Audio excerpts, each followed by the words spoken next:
A powerful and confused young lady named Saltharine went through to carry out her wish to make the world a better place by creating a world where Oni and humans can coexist without having to fight each other. Long ago, a magical world existed where humans, demi-humans, and monsters called Oni coexisted together. Things were very bitter for all three species as the humans loathed the Oni greatly. As such, they would often wage war against the Oni and lose most of the wars. However, one day, the story changed when a super strong warrior named Mikoto Kibitsu came into the picture and killed off the Oni single-handedly. Saltharine, or Sally for short, happened to know him at the time and has since been chasing after him for some unknown reason. In her journey, Sally learned many truths that she was ignorant of back then, and this only strengthened her resolve to force her wish into existence. With the strange power she got from a sigil resembling a peach, Sally believes her superhuman abilities are the key to bringing true world peace in the long run. Care to find out what happened next? Well, all we need you to do is to get a seat, grab a drink or a beer, and enjoy the recap. The opening scene reveals the young wandering traveler with huge melons named Sally, making a stop in her long journey after noticing a weird creature with bunny ears that is also dressed in female clothing. Puzzled, Sally stares at the weird creature as it lies on the ground without doing or saying anything. She thinks about saving the pretty little creature, but then again, she quickly decides against it and turns her back to leave. Just then, she hears the stomach of the bunny creature growling loudly and finally decides to help it out. She takes out a carrot from her bag and gives it to the creature, who yanks the carrot from her hands and gulps it down like a lion that hasn't eaten in ages. While eating, Sally thought it best to ask some important details about her well-being. Firstly, she makes sure to confirm whether or not the creature speaks human or not. Thankfully it does, and in a few minutes, Sally realizes that the creature is a hairfolk demi-human named Frau. Moving on, she takes out a very bad picture of her person, Mikoto, and asks Frau if he's seen him before. Frau eats her carrots and tells her no. Furthermore, she thanks Sally for the carrot and waits for her to say something. Just then,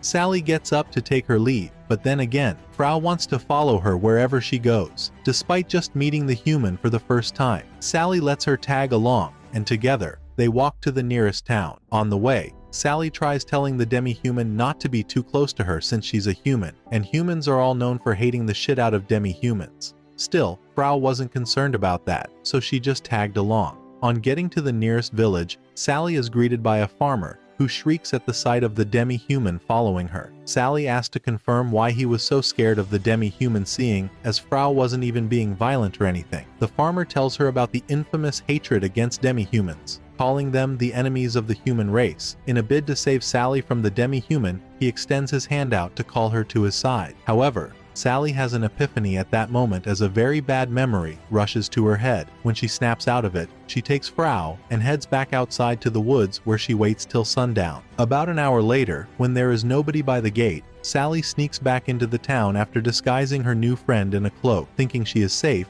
Sally gets the shock of her life when she runs into the lord of the town by mistake. The lord identified her as a traveler, but he was carrying a basket of carrots on his back. Frau saw the bag of carrots and nearly broke character. Thankfully, the lord didn't suspect anything, so he invited them to his mansion that night to eat and enjoy themselves. That night, Sally dines with the lord alone and keeps Frau in her room to avoid getting suspected by the lord. They get to have a slightly wonderful dinner, and once they're done, the lord sees Sally to her room. On the way there, he tells her about the terrible era their village was once in back when they used to be overrun by Oni. Back then, the monsters killed lots of people and reveled in it. One day, a certain traveler came by and slaughtered all the monsters in one strike. From the way the Lord described things, the person killed all the monsters alone with his sword. This made Sally suspect the person to be Mikoto, and she asked the Lord if he knows where the person went to. Sadly, the Lord hasn't the slightest clue where he went. Nevertheless, the Lord tells Sally that the traveler is the sole reason why they welcome travelers nowadays. Sally sees through the bullshit and asks the Lord to tell her why they never welcome demi-humans to their village.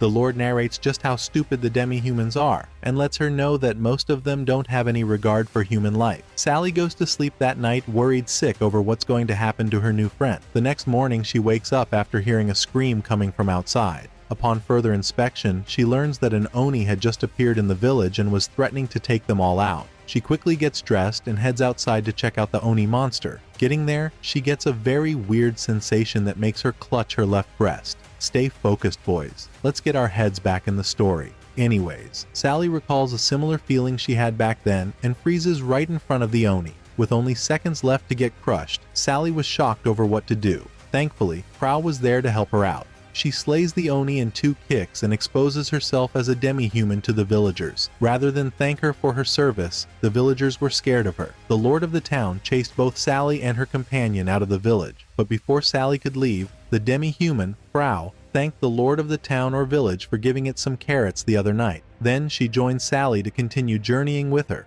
Just as they're about to get out of the village, they are confronted and arrested by one of the bosses of the Knights of Rimdarl. He takes Sally and Frau to the dungeons in the kingdom of Rimdarl and leaves them to spend the night there. The next morning, the dude releases Sally and her demi-human before introducing himself as Hawthorne Gratter, the regimental commander of the Royal Knights. Like Sally could give a shit about who he is. She complains about the horrible treatment she was made to pass through simply because she was traveling with a demi-human. Hawthorne tells her that he had his reasons for doing so, and it's not like he could just let them go scot-free after seeing what they did to that poor angry Oni. He makes a few comments about Frau's strength and lets Sally know that he doesn't entirely hate demi-humans the way others do. Surprised, Sally struggled to understand why he wouldn't be afraid. He explains just how noble the demi-human acted when it saved Sally and her big chest from getting eaten by a big Oni cock. With that, he gives the demi-human an up 5 and urges both Sally and her demi-human to get out of the dungeon so they can be on their merry way. Just then, Frau's stomach growls of hunger again, and Sally does a little improv to guilt-trip Hawthorne into buying both of them some food. Thankfully it worked, and Hawthorne made a mistake he shouldn't have made in his life, which is being the nice guy and buying a cunning girl food. Anyways, he does it as a kind gesture and takes them out to the market. There, he makes them check out a live octopus that he wanted to buy. Upon seeing the octopus, Sally remembered a sleazy experience she once had with a perverse octopus. No can do. Before they move on,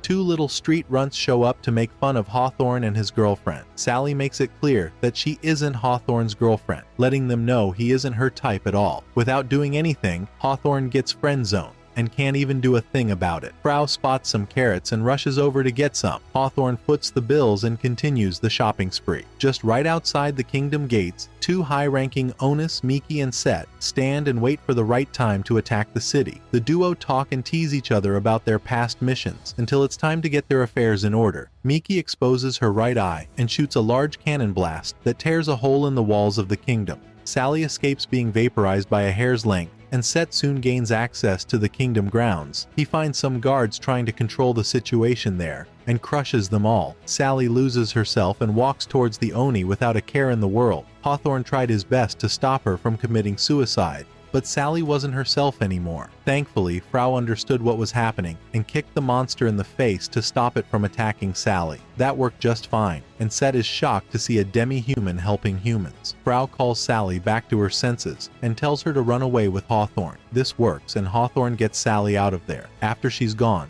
Set asks Frau why she wants to help humans so badly, and she tells her it's because Sally wasn't afraid of her. Hawthorne, after rescuing Sally, gets on with evacuating the people, but Sally manages to sneak out of his grasp again to help Frau in her fight. In the meantime, Frau gets caught by Set and risks getting squished like a bag of Doritos. Set even gave her some time to surrender herself, but then again, Frau wasn't going to betray Sally at all. As such, Set throws her up and gets himself ready to kill her off. Sally finds Frau falling into Set's punch and screams out her name, telling her not to give up. Frau gets back to her senses and avoids getting killed by the monster in front of her. Sally checks on Frau to make sure that she's okay. Then she starts feeling some tingling sensation in her heart again, and finally lets her alter ego take over her body. When it does, the thing in her smiles and narrates his backstory as the Peach Boy who set across the giant seas to kill Onus worldwide. Set tries to punch the face of Sally, but then Sally, who is no longer herself, rips half his arm right off his body. While all that happens, Miki sits by a tree, wondering what she could be missing without Set. Without warning, the warrior known as Makoto speaks up and asks her why she is sighing. Miki gets very scared that she isn't able to sense anyone. However, since this was just a normal human, then there is nothing to be afraid of, right? She could also use him to pass the time and enjoy herself while Set has all the fun. She feistily tells the human that she is looking for a companion, seeing as her companion abandoned her earlier. Mikoto slices the tree she was resting at in half and asks her if she was the one who fired the cannon earlier. If she was truly the one, then he realized that she must be resting to regain her powers back. Since she's practically weak at the moment, he tells her not to bother engaging him, as it would be boring to fight a weak-ass biche with no powers. He then asked her how much time it would take for her powers to be fully recharged, and the Oni said she should be back to normal in just 5 minutes. Mikoto gracefully decides to chat with her while they wait for her powers to be restored. In the meantime, Set gets happier every minute since he's finally gotten 2 powerful people he can enjoy fighting. He forgets his missing limb in a jiffy and goes for another attack with his other one. Sally, aka Peach Boy, stops his attack and squishes that limb with a very crazy smile on her face. Back at the tree, Meki finally remembers the person confronting her to be the monster slayer known as the Traveler. She tries playing some psychology on the therapist by asking him why he would go about doing such nonsensical damage to the monster world. Mikoto looks at her and asks her why she and her partner broke into a castle town to kill the humans inside. Meki tells him to look at the castle and think about the terrible things humans had to do to the nature around them just to build their magnificent castles and shit. She lets Mikoto know that she's only doing this killing thingy for the good of nature. Mikoto laughs out loud and calls her out for the bullshit she just said. He tells her the real reason she's there, and that's to satisfy her innate urge to kill something. To make her feel better, he tells her that he also has the same urge and wouldn't blame her at all, since they're natural sworn enemies who are bound to hate each other. Meki gets her powers back around that time and spreads out some weird black eye thingy all around the environment. She swears to take him out with every fiber in her being and promises to kill him there. Meanwhile, Set feels there's no other way to fight Sally but to use the cannon blast attack in his Oni horn. To him, losing to a mere human is something that mustn't happen no matter what. He activates the power in his horn and blasts Sally and another part of the wall. Meki gets a little distracted as she checks the wall to figure out what happened. Mikoto catches her lacking and slices her into pieces. Meki resurrects herself with her little eyeballs moments later, and Mikoto figures out her powers to be Xiando, the legendary technique that allows its user to merge their chi to the natural world and become omnipresent for a certain duration. Meki starts talking a little and asks Mikoto why he's not looking to check out the castle. Mikoto lets her know that he's not killing Onis out of his love for humans. Rather, he's killing them just because he wants to, so he can worry about the humans after he's taken care of the Oni standing in front of him. Meki gets a little surprised and tells him she's already sent one of her eyeballs to her base to call for reinforcements, but then Mikoto dares her to survive his attacks before the balls come back from there. Meki seems to put too much faith in her Jiandu, but that faith soon turns to despair when Mikoto destroys all the balls in one strike. After the attack, Sally survives the blast and slashes the big monster in the belly with her sword. Mikoto also dared Meki to fire her cannon shot at him, so she could be satisfied that she at least tried to take him down. With that, he punctures his leg with the sword and renders himself immobile just so Meki can attack him when she wants. Meki gets very pissed off by this obvious mockery and decides to do something about it. She reveals her left eye and shoots the cannon blast at Mikoto, who just stood there and got no damage. Now that Meki is powerless, Mikoto pushes her to the ground and raises his sword to take her out. Right before he rips her heart out, he gets flashbacks of his former self. Meki asks for his name and Mikoto tells her that he's Kibitsu Mikoto. Then, he destroys her right Oni eyes and her horn to render her useless to her kind. On the other hand, Set speaks his last words, appreciating Peach Boy for being such a worthy opponent, and then falls to his death. Sally gets herself back and faints shortly. Meanwhile, Mikoto's dog servant shows up after the fight to ask Mikoto why he didn't end Meki right there. Mikoto lies and tells him it's because he wanted to make Meki live in the hell of being rejected by her people now that she's lost her Oni powers, and also by the humans, who already know her as a dangerous Oni. His dog servant calls him out on his lie and tells him it's probably because he saw a piece of himself in her. Right after that, Mikoto takes his leave without seeing his buddy Sally. His dog follows suit and they embark on another journey. The following morning, a weirdo with blonde hair like Sally's stands somewhere close to the hospital where she was kept and finally smirks at finding her after several years of searching for her. At that time, Sally wakes up and tries hard to remember her memories of the previous day. She suddenly remembers the Oni and asks about it. Hawthorne sees himself in and tells Sally that Frau told him everything. Sally asks about Frau's well-being, and Frau explains to her that she's okay. Moving on, Hawthorne shows Sally the sword that she used to slash the Oni back then, and she collects it. Then he tells her to get out of bed and follow him somewhere. which she does. On their way to the place, Frau meets two fanboys reaching out to her for a handshake. They didn't seem to care that she was a demi-human and just wanted to shake hands with the hero who saved the city. Frau shakes them and continues following Hawthorne and Sally to wherever they are going. Hawthorne takes them both to a cell and introduces them to the only person who came with the monster, Maki. Hawthorne tells her that the farmers close to where she was told him she is an Oni who blasted the first hole into the city walls, but Sally argues that fact, reminding Hawthorne that the girl looks human to her. Hawthorne then tells her to help him identify who she is so they can figure out what to do with her before it's too late. Sally asks what they would do to her if she turns out to be an Oni, and Hawthorne lets her know that she will be executed. However, he's not sure what to do now, so he tells Sally and Frau to watch over the girl and figure out what she is once she's back up.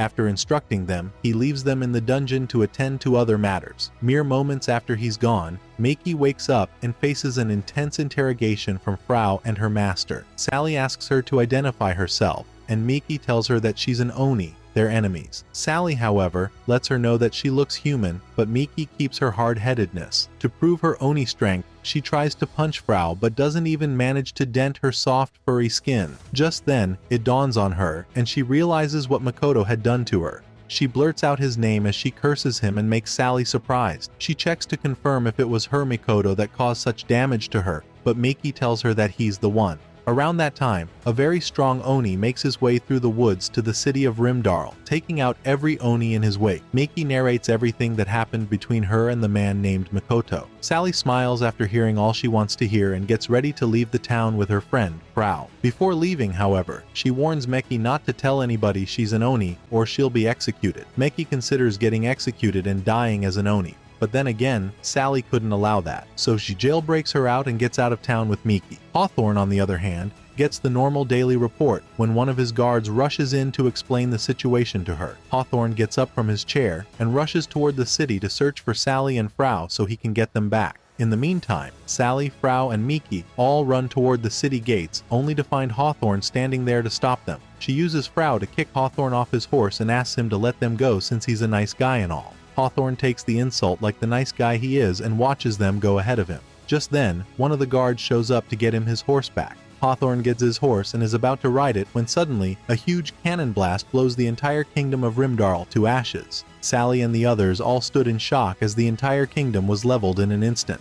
Some time passes after the attack on the kingdom, and Hawthorne Gratter is seen fighting a weakling in a weird gladiators tournament. He wins the fight effortlessly, and manages to make the audience cheer at his bravado. After his fight, he walks over to Sally, Frau, and Meki to brag about his win. Sally, however, was unimpressed about his win, and let him know that his win was undeserving since his opponent was pretty weak. Hawthorne keeps his cool, and promises them all that he's going to win the Barkin martial arts tournament, and win the cash prize in a jiffy. Sally and her people leave the place, telling them to let them know once he's won the tournament. Hawthorne tried to call them back, but no one was there for him. On their way back, Miki asks Sally if she truly doesn't want to see Hawthorne fight. Sally tells her things like that are boring to her, and mentions that Hawthorne is probably fighting just for the cash prize and nothing more. Just then, the only girl who appears to be using her brains in the room, Frau, speaks up and tells the other two that Hawthorne is doing this to fuel his gallant heart, and not just for the cash prize. Meki asks her what a gallant heart means, and Frau explains to her that a gallant heart is a heart that strives to be strong and resilient against its enemies. With that, Miki gets curious about the human heart, and narrates her origin story of the good old days when she would mindlessly kill humans for the fun of it. Now that she's getting a second chance to live with them, she feels she can finally understand the human heart. Frau pats her head and promises her that she'll soon figure it out. Sally smiles over seeing that Meki is having a change of heart. Just then, she spots Mikoto roaming around the crowd she is in and leaves her people just to get to him. She rushes outside the building she was in and finds Mikoto outside. She calls his name and Mikoto turns back to greet her. After the introductions, he takes her to an outdoor bench and gets her some water to drink. Once she's done, Mikoto apologizes for not treating her out to lunch, and then complains about a certain nun named Sister Millie, eating away all his funds. At that point, Bro was dead broke with nowhere or no one to turn to. In a flashback, we get to see how impulsive and ungrateful the useless Sister Millie was. After being treated to a free lunch, Mikoto took his leave and warned her to go make enough money to pay for her meals, or she might not get to eat at all next time. Millie tries to play a fast one on him and asks him what he cares about. her or money? Makoto happily chooses money and tells her to get her ass a job soon so that she doesn't die of starvation. Millie checks the notice board in the restaurant and finds out about the Barquen martial arts tournament. After seeing the prize money, she just couldn't resist. Back to the outdoor bench, Makoto tells Sally that the source of his money problems somehow got into the tournament, and if she manages to win the matchup, then he would be out of the trenches soon. At that instant, Millie punches the shit out of her opponent and sends him flying down. She wins the fight and expresses a sudden look of disappointment as she can't smash the man's face in. She recalls being weak due to her lack of Oni powers and wishes something would be done soon. That night, Millie's opponent returns to his home in the middle of nowhere and begs his master to forgive him for the kind of matchup he had. His master, whose name remains unknown, tells him not to worry too much about the fight and that he is opportune to spectate it all from his magic orb. Before the opponent could do anything, a little girl showed up behind him and asked him to carry her. The man looked puzzled and asked his master why a little girl would be there at that instant. Before he knows it, another Oni head speaks up and tells the opponent to show some respect to his master. Just then, the opponent's master introduces the bodiless Oni as Somenki, and as for the little girl, he calls her Kishin Jusalino. The opponent apologizes for his rudeness and picks her up immediately. Together, the trio all walk to the magic summoning circle that the opponent's master previously cast and wait there for the others to show up. The opponent gets worried about what his master wants to use his fortress for. Just then, the master begins the 100 Oni Gathering, which is a meeting where every Oni from the world gathers in one place to discuss matters arising. After getting everyone on board, the master hosts a meeting and explains to the Onis just how bad things have gotten for them since their last meeting. From the looks of things, the master wanted to rile up the Onis so they could all get enraged to attack the humans. One of the Oni asks the host, aka the opponent's master, who is named Sumeragi, if this was caused by the Peach Boy, but then the master tells him that it is. He then moves on to badmouth the Peach Boy's name to all the Oni there. Some didn't believe him at first, but then Sumeragi lets them know that if care isn't taken, then Peach Boy would render their kind extinct very soon. Around that time, Todoroki, a high-ranking Oni, shows up and confronts Sumeragi for trying to separate the Oni instead of making them attack this Peach Boy altogether so they can bring him down. However, Sumeragi shows everyone Somenki's face and reminds them just how bad things can get if they don't do something about Peach Boy. He then turns to Todoroki and tells him that Meiki, the only Oni he loves, is no longer an Oni as she was killed by the same person. This breaks Todoroki down, and he gets really angry fast. When Sumeragi's done talking, he promises to avenge Meiki on his own. Then, he walks out of the meeting and gets on his mission. Sumeragi ends the meeting and continues life as it is. After the meeting, Somenki screams at Sumeragi for treating him like shit and embarrassing him in front of everyone. Sumeragi tells him not to feel too bad and to be happy that he was at least useful for something. With that, Jusalino dispels Somenki's mask and asks Sumeragi if he wants to get along with humans and stuff. Sumeragi lies to her by telling her that a friend of his fell in love with a human back then and was loved back. This seemed to do the thing to Jusalino,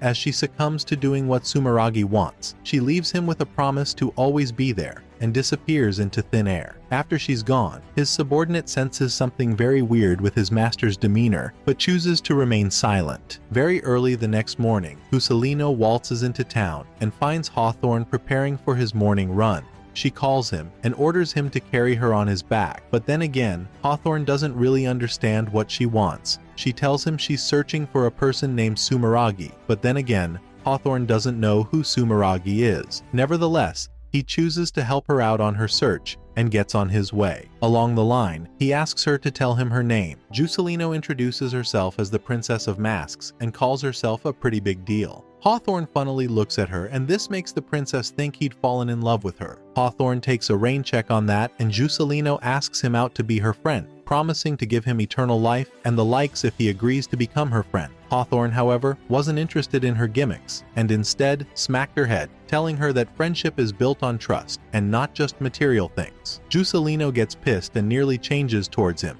but then she calms herself down when Sumeragi finally shows himself. Hawthorne walks up to him and asks for some clarification about who they are. Sumeragi introduces himself as a pastor and Jusalino's caretaker. To repay Hawthorne for his good deed, he tells Jusalino to cheer him on in his next fight of the tournament. Sumeragi already saw Hawthorne's sword, so he figured it out instantly. Jusalino promises to do just that, and Hawthorne takes his leave. Sumeragi watches Hawthorne leave and remembers him to be the last survivor of the former kingdom of Rimdarl. He reminds Juscelino of her job to cheer him on, and Juscelino promises to do so. In the meantime, Mikoto leaves his pest, Millie, behind and rushes somewhere to take care of something. Moments later, Hawthorne appears in the arena to fight his next opponent. There, Juscelino cheers him on while Sally gets paid a visit by Sumeragi. At first, he doesn't introduce himself as a powerful Oni, and even manages to fool Sally into thinking they both have the same plans to create a world of true peace. However, that changed when Mikoto showed up and revealed his true identity as a high-ranking Oni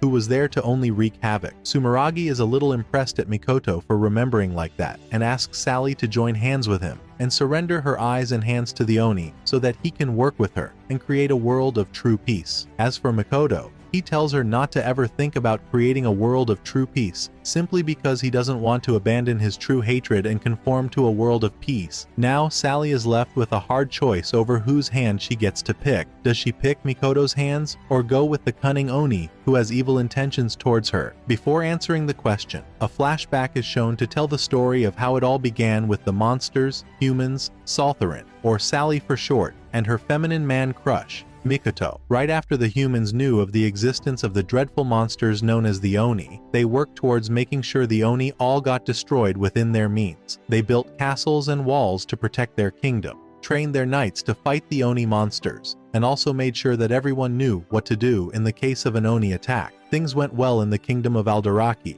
until one time when a mysterious, scrawny-looking and feminine young man named Mikoto arrived in the capital for a visit. Being a traveler, it wasn't surprising for Mikoto to want to stop over and chill out before continuing his journey. Just moments after arriving in the kingdom, Mikoto meets Saltharin, the irritating asshole of a princess who was tired of the peace within her walls. From the looks of things, Sally was formerly the princess of the Alderaki kingdom, but her heart longed for some adventure facing Oni and fighting with companions just like her. That day, she was running from the guards who wanted to bring her back to the safety of the castles, and met Mikoto going on his merry way. Scared of what to do, she asked Mikoto to hide her and trick the guards into believing she went the other way. Mikoto, who Sally thought was a girl at the time, helps Sally hide from the guards and tricks them into believing that she went the other way. Shortly after the guards leave, Sally reveals herself and introduces herself as the princess of that kingdom. Then, she asks Mikoto if he is truly a traveler, like those guards said he was, and Mikoto confirms their claims. Happy to finally see someone like her, Sally drags Mikoto and takes him to her favorite bakery. There, she gets them both some walnut bread and asks Mikoto to enjoy it. Mikoto takes bites out of the snack and continues the unplanned tour with the princess. On his way through the city, everyone recognized the princess and greeted her as per tradition. This treatment made Mikoto quite happy to finally get to a country that's peaceful and stress-free. Sadly, Sally wasn't really that happy with her country anymore. As they continue walking, Sally finds some octopi in a stall and runs away as she remembers the traumatic event she passed through back then. Later that night, Sally treats Mikoto to a steak dinner to get him in the mood to talk. When she finally has his attention, she asks him to tell her about his travels. Mikoto asks her why she wants to leave the peaceful kingdom so badly, and you know what the dummy says? She said it's because it's too boring for her liking. Mikoto corrects her and reminds her of everything good about her kingdom,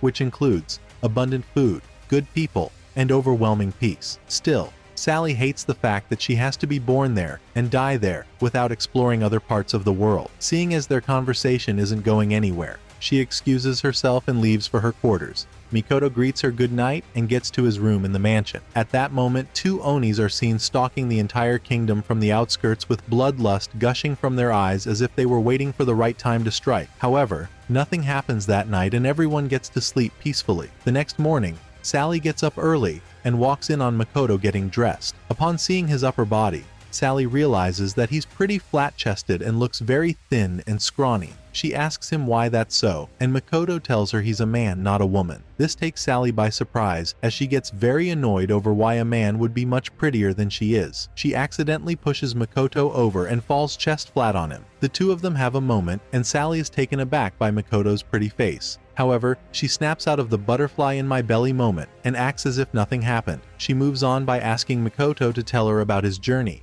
From her useless deductions, she sees Mikoto as a scrawny-looking dude who seems to have no issues traveling on his own, despite there being monsters on the prowl. She asks him to take her with him when he leaves, but then again, Mikoto reminds her just how dangerous things are outside, pointing out the fact that he might have to abandon her if need be. This sends a chill down Sally's spine. but then Mikoto tells her he's joking and walks away. About an hour later, one of the Oni stalking the kingdom earlier shows up in the palace and asks the king to surrender his kingdom to him. Apparently, he was there to pay his respects to the king after consuming the neighboring land and possibly strike a deal with the king in exchange for not slaughtering everyone in his kingdom. The Oni is prepared to accept an offering of 30 people per month till whenever. One of the guards tries to attack him, but he decimates the guard and takes his leave. On his way out of the palace, he spots Mikoto moving with Sally and shrieks with fear over why such a demon would be there in the same kingdom he wants to decimate. He realizes that he has to abort his plan to take over Alderaki so that his kind doesn't meet the fate of the other Oni Mikoto slaughtered right in his face and takes off in a jiffy. Mikoto senses him and immediately changes his countenance towards everything. He leaves Sally and heads to the outskirts of the city.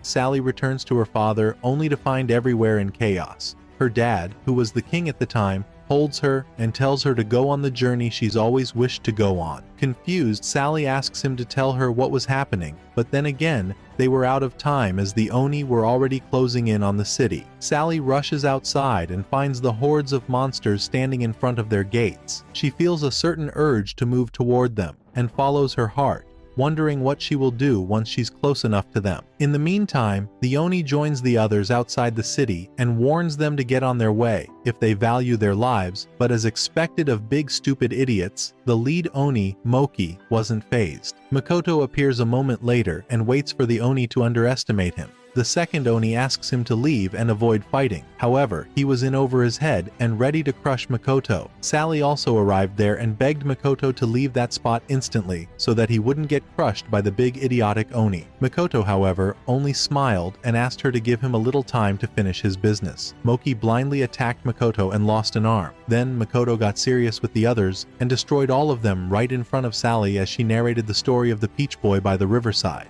When he's done, he manages to shock even Sally with his facial expression alone. Mikoto slices Moki's head off and walks back to the princess. Sally stares at the supposed hero of the nation and is terrified over how much he enjoyed killing the Oni. Minutes later, his dog servant shows up and helps him with some clothes to wipe off the blood on his shirt and face. Then, Mikoto says his goodbyes to Sally and heads on his way. Sally tried to follow him, but then again, she was so irritated by the sight of the dead Oni that she fell and watched her mysterious man leave. A month later, Sally woke up after dreaming about Mikoto and wondered what would have happened if she'd left with him back then. Now that she's back to her boring life, she decides that day that she's going to pursue Mikoto whether her father likes it or not. She finally gets to her father's office and denounces herself as the princess of the kingdom, just to go on an adventurous journey to find the man of her dreams. Her father sees the determination in her and grants her his permission to go see the world and experience new things. Sally thanks her dad for the help,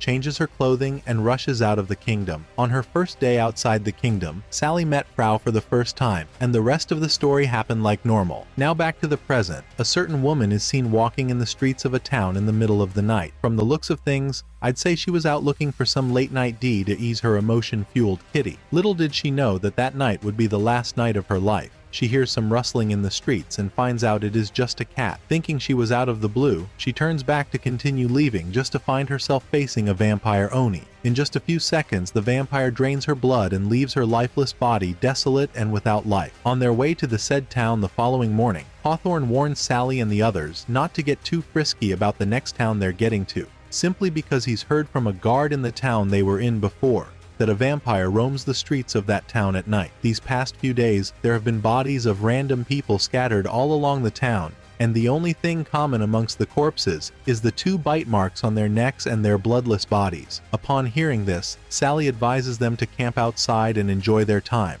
But then Hawthorne tells her not to worry too much about the vampire attacking her, as it only attacks beautiful women and not ugly ones like her. Sally punches him in the face and shuts him up for being disrespectful. Moving on, Sally and her companions get themselves to the town and struggle to find an inn where they can sleep. Just then, they hear the citizens of that town murmuring in the alleyways about how dangerous Frau, the demi-human amongst them, looks at the moment. Sally gets very pissed at them and rushes to shut their mouths, but Hawthorne advises her against it, so they continue their search for a working inn. On the way, Meki, who's now named Carrot by Frau, asks Sally why she wouldn't punish the humans for treating Frau like a monster. Sally bursts her bubble by telling her that her power doesn't work on humans. This breaks Carrot's heart so much that she can't believe her ears. However, she sucks it up and continues moving on with them. When they finally get to an inn, Sally and Hawthorne discuss how to get around the inn. Hawthorne suggests Frau sneaking around to get into the inn later on, but Sally finds it stupid that she has to do that. Frau speaks up and tells Sally not to worry too much about her. While they get a room they can all sleep in, she will work on getting things from the market. Carrot decides to follow Frau just to get away from Sally in the meantime. On her way,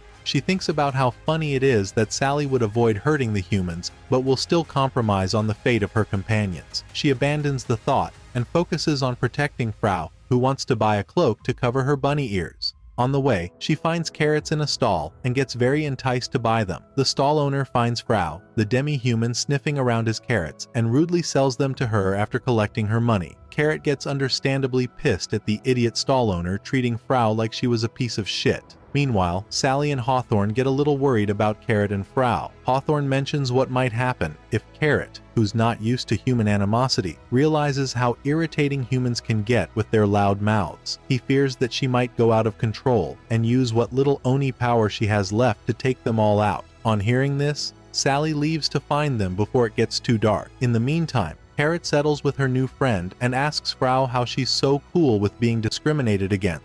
Frau calmly answers her, telling her that she's already used to it, so by now, it's nothing new. Besides, she says Sally is one of those that makes her life worth living, seeing as she's the first human to fully accept her the way she is. At this point, Carrot flares up and curses at Sally and her false sense of justice. Sally sided with the humans when it came down to it, and she's disgusted at it. She even accuses Frau of being blinded by the love she has for Sally, and tells her to open her eyes to see what's in front of her. Moving on, she leaves Frau there and leaves for the inn. On her way there, she overhears some busybodies talking about Frau and the vampire that's been ravaging town lately. Carrot overheard them and recalled one of her kind who had fangs for horns. She uses her left eye to locate the vampire and finds him sitting in an ancient ruin in the town. Carrot smiles and heads towards him so she can encourage him to take down every human in the town. Meanwhile, Sally continued searching for Frau and Carrot but couldn't find them in time. At one point, a stall owner advertises his plump octopi to her for sale. However, Sally remembered how her fear of octopi all began.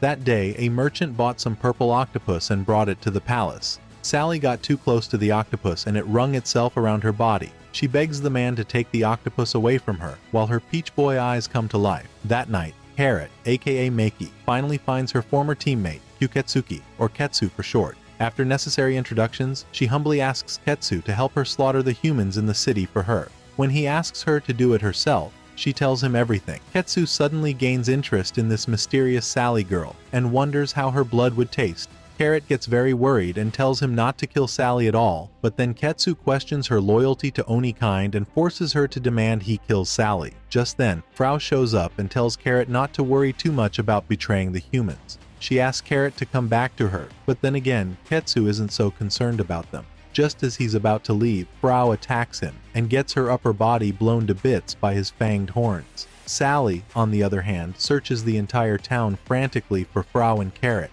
but can't find them in time. When she finally gets there, it's already too late as Frau gets her upper body blown to bits. In a fit of rage, she charges at Ketsu and punches him in the belly. Ketsu underestimates her punch and receives the hit, only to spit out blood and wonder what is going on. Ketsu tries holding Sally down with his bloodstrings, but then nothing seems to hold her body at all. Sally then breaks it to Ketsu that she's resistant to Oni's powers in that state, but then again, Ketsu wasn't stupid. He uses his bloodstrings to restrain her clothes, rendering her unable to move. Sally struggles to get herself out of the strings but ends up ripping off half of her clothes. Ketsu then walks closer to Sally, only to get blown in the head by Carrot. Ketsu asks her what gives, and Carrot tells him that she wants to protect Sally, who is her companion at the time. This made Ketsu smile so much that he promised to take them both out with his powers. Meanwhile, Frau wakes up a full demon with red eyes and demonic wings. She reveals herself as the demon she originally was and disappears after dispelling one of Ketsu's attacks.